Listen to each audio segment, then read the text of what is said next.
ဟင်းဝေရအဖေကဆိုဗီယက်တစ်စင်ကိုချွေးမအဖြစ်ဘာကြောင့်လက်ခံခဲ့ရတာလဲအရင်တော့ကဟင်းဝေရမှာဟီစာဟောင်းချစ်သူဟောင်းမိမဟောင်းရှိခဲ့တော့လည်းပဲချွေးမအဖြစ်လက်ခံခဲ့ခြင်းမရှိတော့လေဆိုဗီယက်တစ်စင်ကိုတော့ချွေးမအဖြစ်လက်ခံကတန်ဖိုးထားခဲ့တဲ့ဟင်းဝေရအဖေဟာဘာကြောင့်ဒီလိုလုပ်ရတာလဲ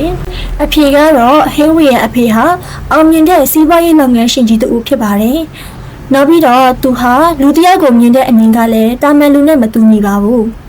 သူ့ရဲ့ချွေးမကိုအားတာချက်တွေဘာတွေရှိလဲအားနည်းချက်တွေကရောဘာတွေရှိလဲဆိုတာကိုမြင်ပြီးသားဖြစ်ပါတယ်သူချွေးမတော်ရမယ်မင်္ဂလေးဟာစရိုက်ဘလို့ရှိတယ်လဲဒါတွေကိုစမ်းစစ်ခဲ့တာလည်းဖြစ်ပါတယ်ယခုဆိုဗီယက်တစ်စင်ရဲ့စရိုက်ဟာဆိုလို့ရှိရင်အေးတယ်ဒါကိုသူသဘောကျတယ်ဒါပေမဲ့အေးပြီးတော့ထုံထုံအားပုံစံမျိုးဘာမှမဥဆောင်နိုင်တဲ့ပုံစံမျိုးလည်းမဟုတ်တဲ့အတွက်ကြောင့်ဆိုဗီယက်တစ်စင်ကိုအလွန်ကုန်မှနှစ်သက်ခဲ့ခြင်းဖြစ်ပါတယ်သူ့ရဲ့ချွေးမကတော့အကျင့်စရိုက်လည်းအေးပေမဲ့ထက်မြက်တယ်အလုံးလုံးချင်းစိတ်အလုံးကြိုးစားခြင်းစိတ်ကလည်းအပြည့်ရှိရတူဖြစ်တယ်စီမံခန့်ခွဲမှုအားမှာလည်းအလုံးကိုမှကောင်းမှုပါတယ်ဟဲဝီရဲ့အဖေဟာစီးပွားရေးသမားဖြစ်တဲ့အတွက်ကြောင့်ဆိုဗီယက်တစ်စင်ပေါ်မှာရှိတဲ့ဒီအချက်တွေကိုသူကတိတ်သဘောကျခဲ့တာဖြစ်ပါတယ်အဓိကအရေးကြီးဆုံးအချက်ကတော့လူကြီးမိဘတွေကိုတိတက်နားလည်ပြီးတော့ယိုကျိုးတဲ့စိတ်ကလေးလည်းသူ့မှာရှိတယ်ဆိုဗီယက်တစ်စင်စီမှာသူတို့သဘောကျတဲ့အချက်တွေအများကြီးရှိခဲ့ပါတယ်ဒါကြောင့်ဟင်းဝေရဲ့အဖေဟာသူ့ရဲ့ချွေးမကိုအရင်သဘောကျတယ်လို့မီဒီယာတွေရှိမှာဝင့်ကြောက်နဲ့ထုတ်ဖော်ပြောကြားခဲ့တာလည်းဖြစ်ပါတယ်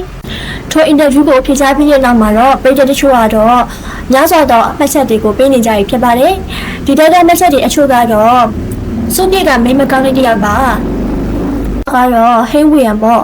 မိမတယောက်ကိုခိုးယူပြေးပြီးတော့မယူရဲပဲမိဘတွေအိမ်ပေါ်ပြစ်တက်ပြီးသူ့ရဲ့ဘောကြောင့်လည်းသူလေဖအေးနဲ့ရှင်းခိုင်းတဲ့သူဖြစ်တဲ့အတွက်ကြောင့်ဖအေးကလည်းတသက်စာနမိတ်ပြက်ခဲ့ရတယ်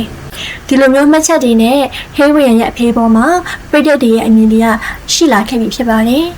ဖအေးကကြိုက်လို့ယူတာလားတားကကြိုက်လို့ယူတာလားတော့မသေးခွဲတော့ပါဘူးဆိုပြီးတော့ဟင်းဝေရဲ့တားလိုက်မှဖြစ်မှုအပေါ်မှာလည်းတချို့တလေကနေချီးကျူးနေကြတာဖြစ်ပါတယ်ရှင်ပြည်သူကြီးတို့ရောဟင်းဝေရဲ့အဖေနဲ့ဆိုဗီယက်တစ်စင်တို့ရဲ့ဒီပတ်သက်မှုတွေမှာဘယ်လိုမျိုးအမြင်လေးတွေရှိကြလဲကောင်းသောအမြင်ဆိုးသောအမြင်လေးတွေကိုမျှဝေပေးခဲ့ပါဦးရှင်